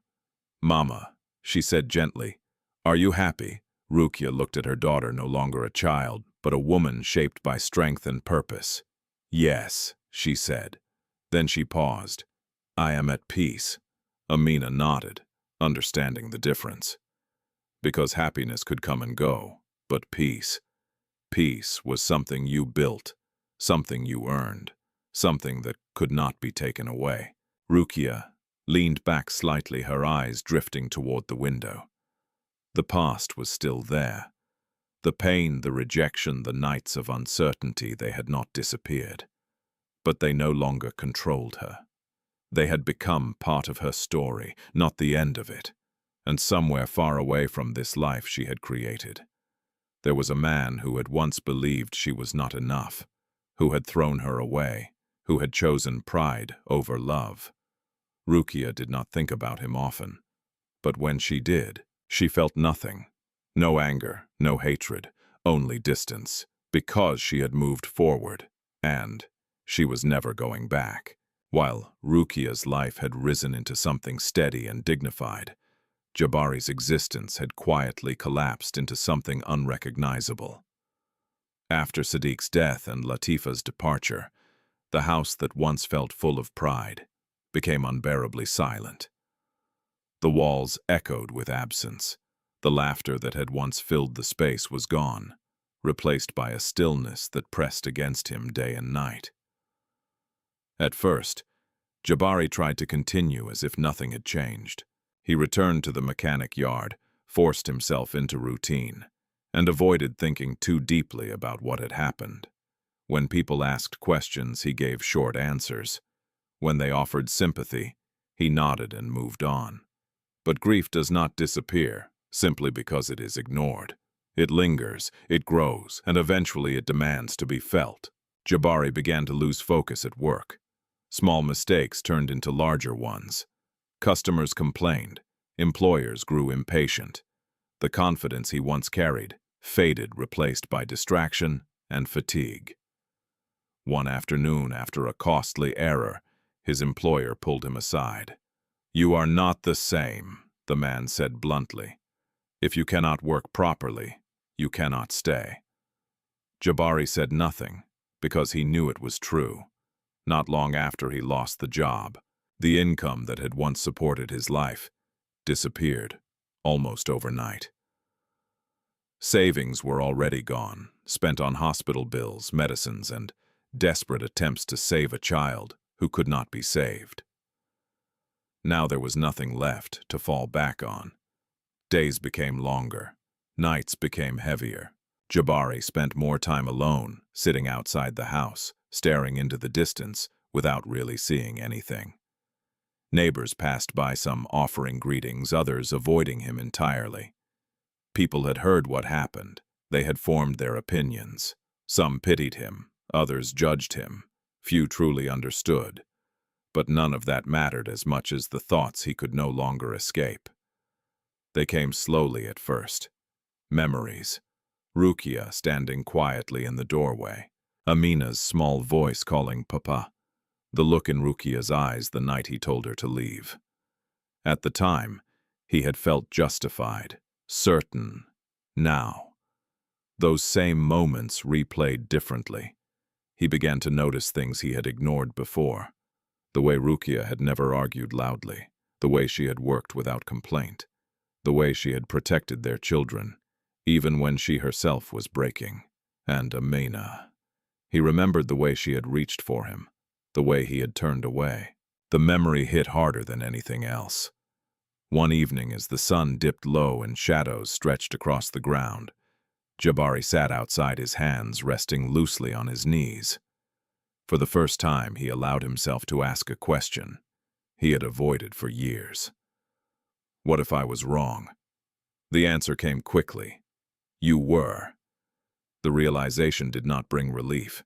It brought pain, a deep, sharp pain that settled in his chest and refused to leave. Because now he could see clearly. He had not lost his family because of fate. He had pushed them away, piece by piece, choice by choice. The thought was unbearable, but it was also impossible to ignore. As time passed, Jabari's physical condition began to reflect his internal state. He lost weight. His movements slowed. The strength he once relied on faded. Illness crept in, not sudden but gradual. A persistent weakness that made even simple tasks feel heavy. There was no one to care for him. No one to notice. No one to remind him to eat, to rest, to take medicine. The house remained silent. One day, while sitting at a small roadside stall sipping weak tea, he overheard a conversation that would change everything. Two men were talking nearby. "Have you heard about that woman?" one said. "The one who runs that restaurant in the city." The other nodded. "Yes, the one with the 3 daughters. Very successful now." Jabari barely paid attention at first. "There is something about her story," the first man continued. "They say her husband threw her out years ago because she only had girls." The second man shook his head. "Some men are foolish. Look at her now, her daughters are educated. One is a doctor, they say." Jabari's hand froze around his cup. A doctor. 3 daughters. Thrown out. The pieces came together slowly. Too slowly. He leaned slightly closer, his heart beginning to pound. "What is her name?" he asked suddenly. The men looked at him, slightly surprised. "Rukiya," one of them replied. The name hit him like a physical force. For a moment, he could not breathe. Where he asked, his voice tight. The man shrugged. "In the city. She owns a restaurant there now. Everyone knows her." Jabari leaned back, his mind racing. Rukiya. Alive, not just surviving, thriving. His daughters, educated, successful. Everything he had once dismissed had become everything he had lost. The realization was overwhelming. For a long moment he sat there in silence, the noise of the world fading around him. Then slowly, something shifted. Regret turned into something deeper. A need to see them, to confirm it, to face what he had done. That night, he could not sleep. He lay on the thin mattress, staring into the darkness, the past and present colliding in his mind. He imagined Rukiya, not as he had last seen her, but as she might be now, stronger, changed, beyond his reach. He imagined his daughters grown, accomplished, living lives he had not been part of. The thought was unbearable, but it also pulled him forward. By morning he had made a decision. He would go to the city. He would find them. Not because he expected forgiveness, not because he believed he deserved anything, but because he could no longer live without facing the truth. He gathered what little he had. There was no plan, no certainty, only determination. As he stepped onto the road leading out of the place that had become both his home and his prison, Jabari felt something he had not felt in a long time. Not hope, not yet, but movement, and sometimes that was the first step toward everything else. The journey to the city was longer than Jabari expected, not just in distance, but in what it demanded from him. He traveled in overcrowded buses, sitting for hours in silence, his body aching, his mind restless. The road stretched endlessly, dusty and uneven, cutting through villages and towns that blurred together as he passed. At every stop, people came and went. Families reunited, traders argued, children laughed. Life moved forward all around him. But for Jabari, everything felt suspended. because with every mile he was moving closer to something he could no longer avoid. The truth. When he finally reached the city, it felt overwhelming. The noise, the movement, the scale of everything. Buildings rose higher than anything he had known. Streets were filled with cars, voices, and urgency. It was a place where people did not slow down, where no one had time to notice a man carrying regret on his shoulders. Jabari stood at the edge of the road, uncertain. He had no address, only a name, Rukiya, and a story he had overheard. For a moment, doubt crept in. What if he could not find her? What if she had moved again? What if... He stopped himself. No, he had come this far. He would not turn back now. He began asking around. At first, people shrugged or shook their heads. The city was too large, too busy. One name meant little without direction. But Jabari persisted. He asked at small shops, roadside vendors, taxi drivers, anyone who might know something. Then finally, someone recognized the description. The restaurant woman, a man said. "Yes, I know who you mean." Jabari's heart jumped. Where the man pointed down a busy street. "Go straight. You will see it. It is well known." Jabari nodded quickly. "Thank you." His steps became faster, his breathing heavier. With each turn, the weight in his chest grew, until he saw it. The restaurant. It was not extravagant, but it was clean, well-organized, and alive with activity. Customers moved in and out. Staff worked efficiently. The atmosphere carried something he had not felt in years. Stability. Respect. Jabari stopped a few steps away. For a long moment, he simply stared. This was hers. The woman he had thrown out with nothing had built this. His chest tightened. Then slowly he stepped closer. He did not enter immediately. Instead, he stood to the side, watching, observing, trying to understand. And then he saw her, Rukiya. She stood near the entrance, speaking calmly with a customer. Her posture was straight. Her expression composed, her presence steady in a way that felt almost unrecognizable. She looked different, not just in appearance, in energy. The quiet woman he remembered had become something stronger, something unshakable. Jabari felt his throat tighten. This was not the woman he had dismissed. This was someone he no longer knew. Then his eyes shifted, and he saw them. 3 young women standing beside her, moving with confidence, speaking with purpose. Amina, Zara, Nafisa. He knew it instantly. Not because of memory alone, but because something inside him recognized what he had lost. Amina was speaking with a customer, her voice calm and professional. Zara stood nearby, engaged in a discussion with someone, her tone firm, her posture strong. Nafisa moved quickly between tasks, directing staff, managing operations with natural authority. They were remarkable. Jabari's chest tightened painfully. These were the daughters he had once called not enough. Now, they were everything. For a moment, he could not move. His legs felt heavy, his mind overwhelmed. He watched as they interacted, working together, supporting each other, functioning as a unit. A family without him. The realization hit harder than anything before. He had not just lost them.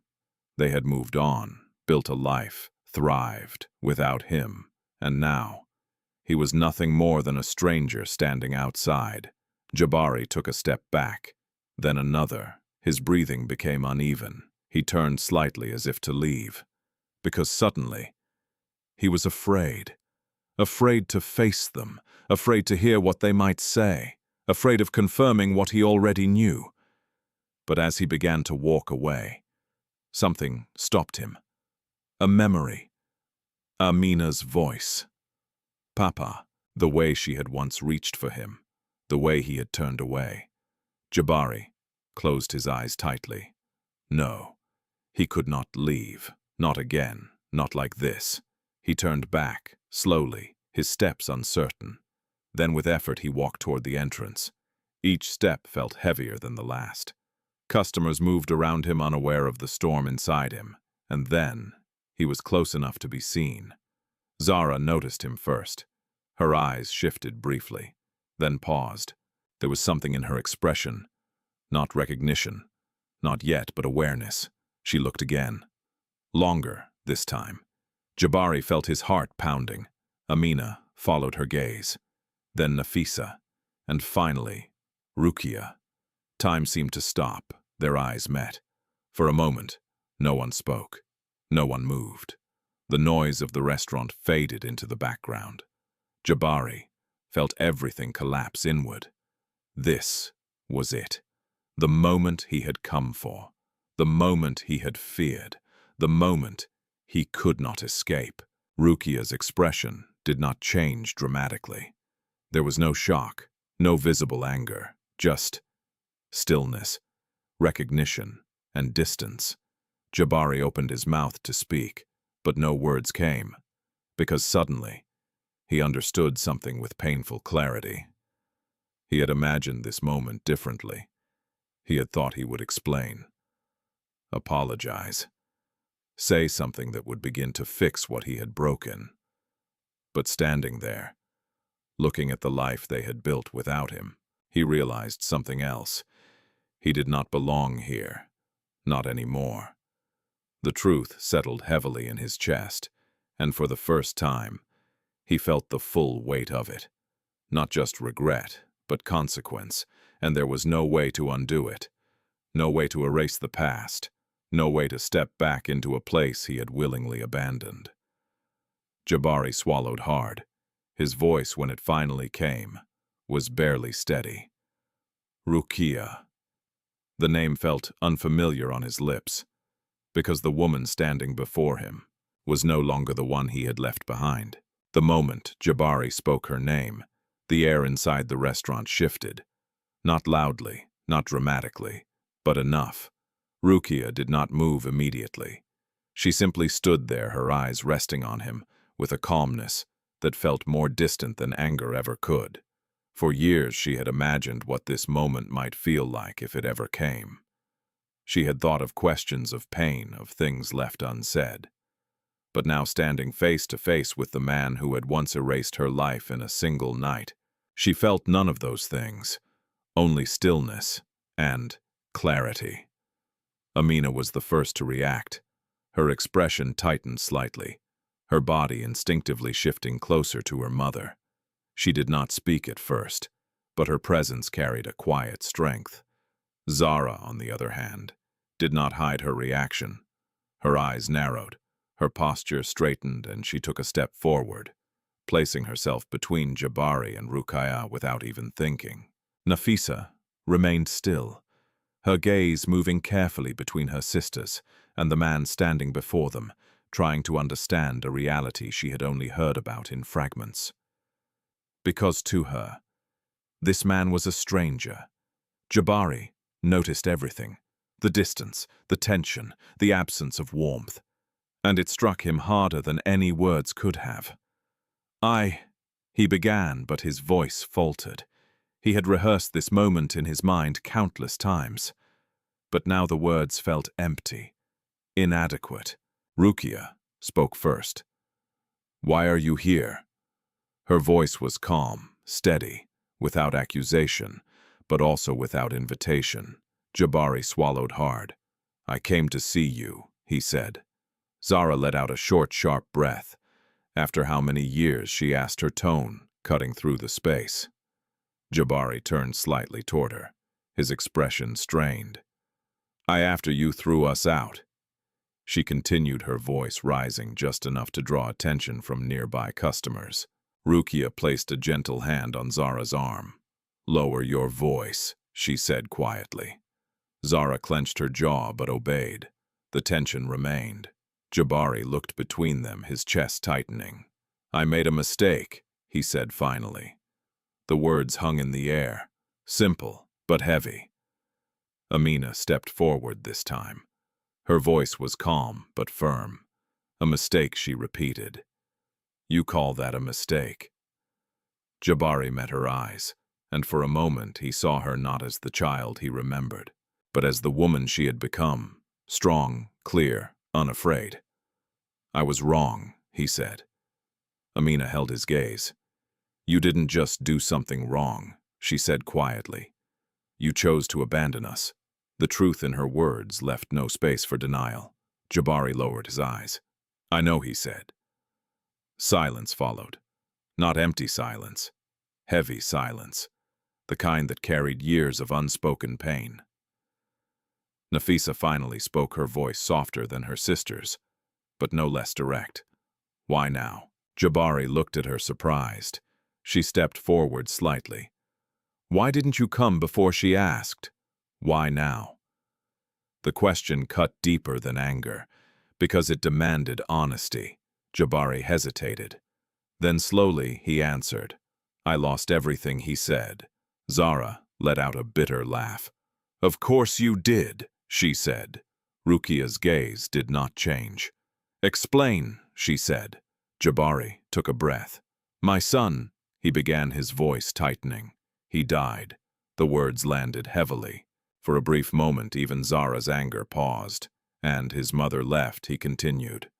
"I lost my job, my home, everything." He looked at Rukiya again. "And then I heard about you." There was a shift in the room. Not sympathy, but understanding. Understanding of cause and effect.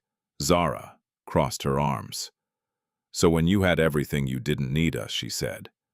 "But when you lost everything, you remembered us." Jabari flinched slightly. That's exactly what it is," she cut in. Rukiya raised her hand slightly. "Enough," she said quietly. Zara stepped back, but her eyes remained sharp. Rukiya looked at Jabari. "For years," she said, "we survived without you." Her voice remained calm, but each word carried weight. "We had nothing, no home, no support, no one." Jabari felt the truth of it settle over him like a weight he could not lift. "I know," he said softly. "No," Rukiya replied. "You don't." The words were not harsh, but they were final. "You were not there," she continued. "You did not see what we went through. You did not hear your daughters cry at night. You did not carry them when they were hungry. You did not build this." She gestured slightly around her. "This life was not given to us. We created it." Jabari's eyes filled with something close to regret. "I see that now," he said. Amina stepped forward again. "You lost us the day you threw us out," she said. Her voice did not rise, but it did not need to, because the truth was already clear. Jabari felt his chest tighten painfully. "I came to ask for forgiveness," he said. The words were quiet, fragile. Zara shook her head immediately. "No," she said. "You don't get to come back like this." Amina remained silent, but her expression did not soften. Nafisa looked at Rukiya, waiting, because in the end, this decision was not theirs. It was hers. Rukiya stood still for a moment, her eyes resting on Jabari. She saw him clearly now, not as the man she had once loved, not as the man who had hurt her, but as someone shaped by his own choices. Someone who had finally come face to face with the consequences of those choices. "You are asking for forgiveness," she said slowly. Jabari nodded. "Yes." Rukiya took a breath. "And what do you expect that to change?" The question stopped him, because he had not fully thought about it. He hesitated. "I don't expect anything." Zara scoffed quietly. "But..." Rukiya did not react. She stepped forward slightly. "Forgiveness does not erase the past," she said. "It does not rebuild what was destroyed." Jabari nodded slowly. "I understand." "Do you?" Zara muttered under her breath. Rukiya continued. "You made your choice," she said. "And we made ours." Jabari's voice was barely steady. "I know." There was a long pause. Then Rukiya spoke again. "We are not the same people you left behind." Jabari looked at her.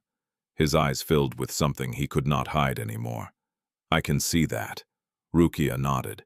Yes, she said. You can. Another silence followed, this one quieter, more final. Then Amina spoke one last time. We survived without you, she said. We built this life without you. She met his eyes directly. And we do not need you now. The words settled into the space with undeniable clarity. Jabari felt them fully, because they were true. There was nothing left to argue, nothing left to defend, only the reality he had created, and the distance he could no longer close. The silence that followed Amina's words was heavier than anything Jabari had ever felt, not because of anger, but because of truth. He stood there, surrounded by the life he had once rejected, and for the first time he understood what it meant to truly have no place. Customers had begun to notice the tension. Conversations softened, movements slowed, but Rukiya raised her hand slightly, signaling to the staff to continue as normal. Life did not stop for pain. Not anymore. Jabari looked around once more, the organized tables, the steady flow of customers, the confidence in the way his daughters moved. Everything here had been built without him, and it showed. His knees felt weak, his chest tightened, and before he could fully process what he was about to do, he dropped to his knees, right there, at the entrance of the restaurant. The sound of his knees hitting the ground echoed louder than it should have. A few people gasped quietly. Zara's eyes widened in disbelief. Amina froze.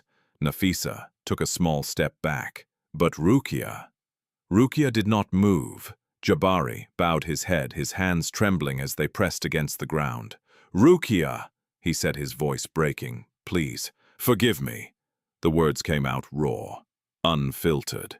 Years of pride collapsing into a single moment. I was wrong, he continued, his voice shaking. I was blind. I thought I knew what mattered. I thought I needed a son to be complete. His breathing became uneven. But I lost everything he said. Everything. He lifted his head slightly, his eyes filled with tears he could no longer hold back. I lost my child. I lost my home. I lost myself. His voice cracked. And I lost you. The last words barely made it out. The crowd had grown quieter now. Some people watched openly. Others turned away uncomfortable. But no one interrupted, because something real was unfolding. Jabari lowered his head again. I don't deserve anything, he said. I know that. His hands tightened against the ground.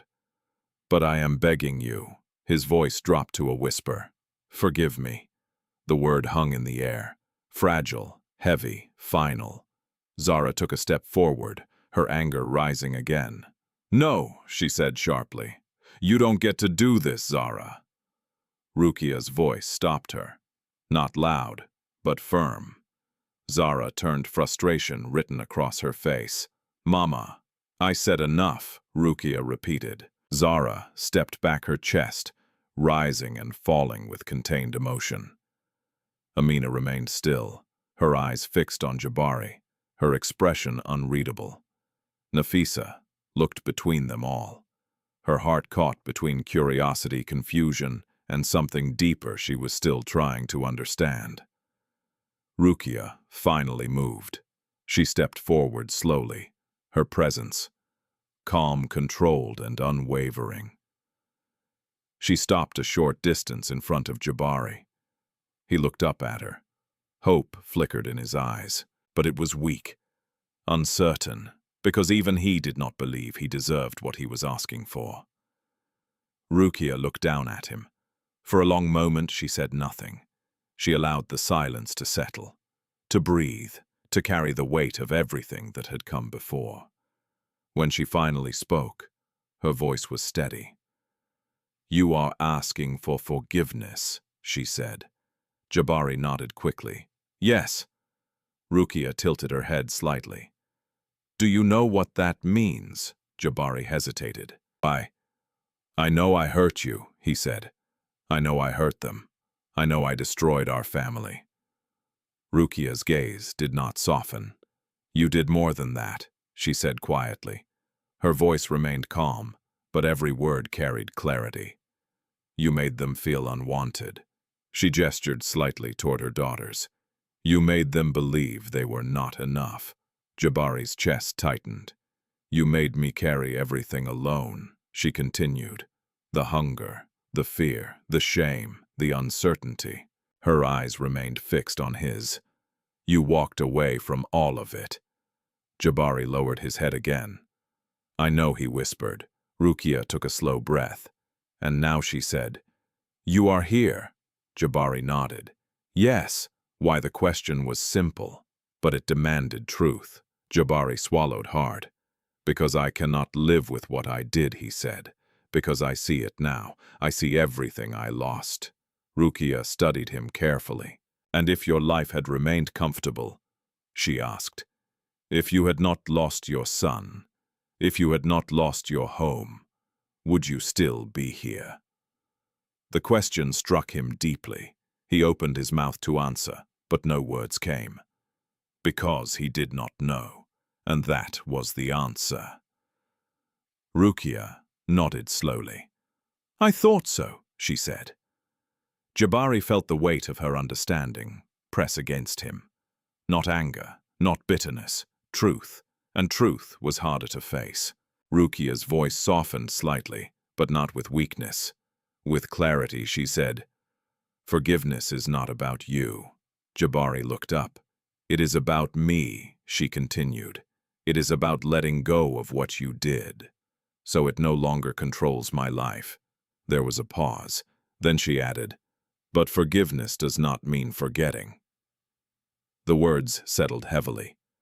"It does not mean rebuilding what you destroyed," she said. "And it does not mean allowing you back into the place you abandoned." Jabari's hope flickered again, then dimmed. "But," he began. Rukiya raised her hand gently. "No." The single word stopped him completely. She took another step forward. "I have forgiven you," she said. The words were calm, clear, unexpected. Jabari's eyes widened. You have," he asked. Rukiya nodded. "Yes." A silence followed, different from before, lighter, but still firm. "I forgave you a long time ago," she said. "Not for you, for myself, for my peace." Jabari's chest tightened again. But this time it was not just pain. It was something more complex, relief, and loss. "But that does not change anything," Rukiya continued. Her voice remained steady. "You cannot come back into our lives as if nothing happened." Jabari lowered his head again. "I understand," he said. And this time, he meant it. Rukiya looked at him for a final moment. Then she stepped back. "You need to build your own life," she said. "The way we built ours." Jabari nodded slowly. Tears fell freely now. "I will try," he whispered. Rukiya turned away. Not out of anger, not out of rejection, but out of completion. Because this chapter was finished. Behind her, her daughters stood. Amina placed a hand gently on her shoulder.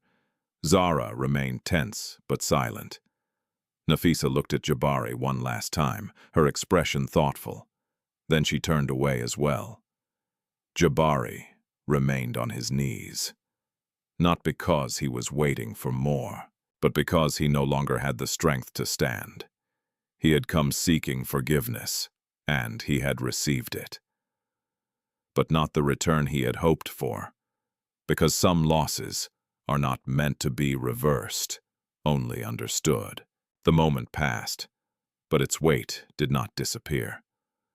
Jabari remained on his knees long after Rukiya turned away. The sounds of the restaurant slowly returned, plates clinking, voices, rising footsteps moving with purpose. But to him, everything felt distant, as though he were standing outside of life itself. He had come seeking something, forgiveness, and he had received it. But what he had not understood, what he had never truly prepared himself for, was that forgiveness did not come with restoration. It came with distance, with boundaries, with truth. Slowly he placed his hands on the ground and pushed himself up. His body felt heavier than before, as though the weight of everything he had done had settled fully into his bones. For a moment he looked toward Rukiya again. She had already returned to her work, calm, focused, unshaken. Her daughters stood beside her, not as victims of the past, but as women shaped by it, strengthened by it, and no longer defined by it. They did not look back, and that was the final answer. Jabari nodded slightly, though no one was watching. Then he turned and walked away. The days that followed were quiet. Not peaceful, but quiet in a way that forced reflection. Jabari did not return to his old home. There was nothing there for him anymore. Instead, he found a small room on the outskirts of the city, bare, simple, and far removed from the life he had once imagined for himself. It was not comfortable, but it was enough. For the first time in years, Jabari began to rebuild. Not out of pride, not out of ambition, but out of necessity. He found work where he could. Small repairs, manual labor, anything that allowed him to earn honestly. There were no guarantees, no applause, no recognition. But there was something else. Responsibility. Each morning he woke early. Each day he worked. Each night he returned to his small room and sat in silence, thinking not about what he had lost, but about what he had learned. And slowly, very slowly, something inside him began to change. Not dramatically, not suddenly, but steadily. He spoke less. He listened more. He treated others with a patience he had never shown before, because now he understood something he had once ignored. Every person carried something unseen. Every choice mattered. Every word left a mark, and some marks never disappeared. Months later, Jabari returned to the area near Rukiya's restaurant. Not to approach, not to interrupt, but simply to observe. From a distance, he stood across the street, watching quietly.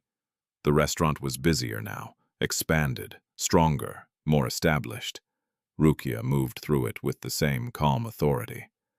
Amina entered one afternoon, still in her medical attire, greeted warmly by staff and customers alike.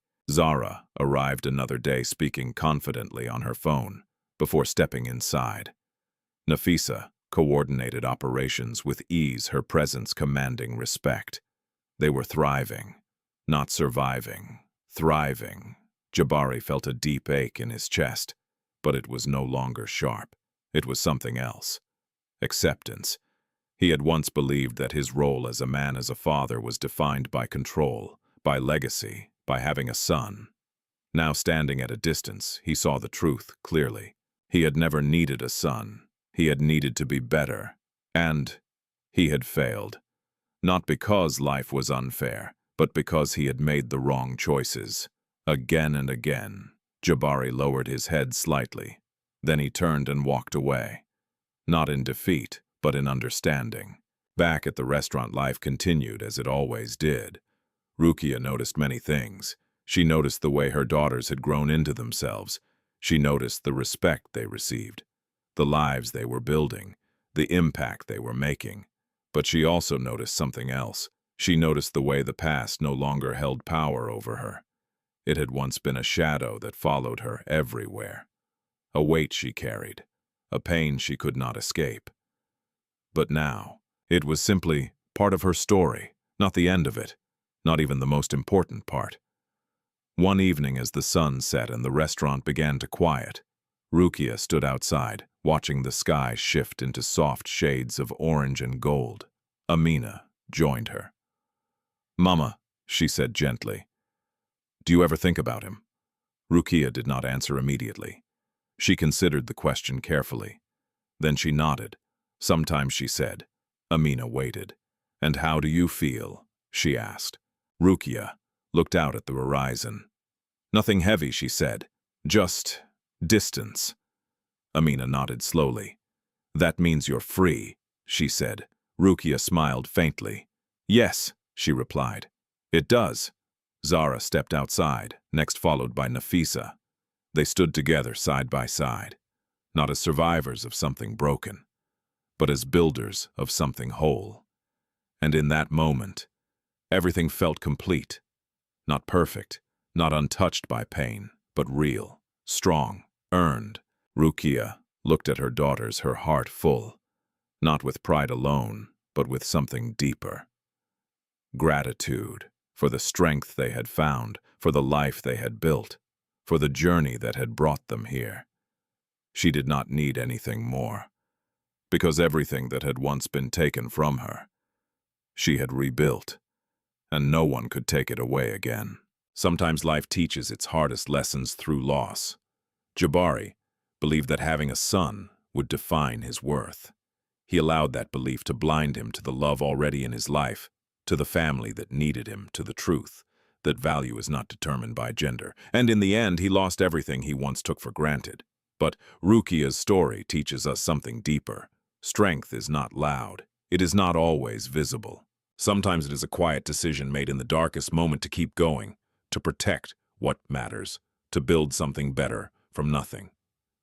She did not wait for justice. She created it. She did not rely on others to define her worth. She proved it through her actions. And perhaps the most powerful lesson of all. Forgiveness is not about returning to what hurt you. It is about releasing its control over your life. Rukiya forgave, but she did not go back. Because healing does not mean reopening old wounds. It means choosing peace. If this story touched your heart, share your thoughts in the comments. Where are you watching from? And what time is it in your country right now? Don't forget to like, subscribe, and share this story with someone who needs to hear it. Because sometimes the stories we tell can change the way we live.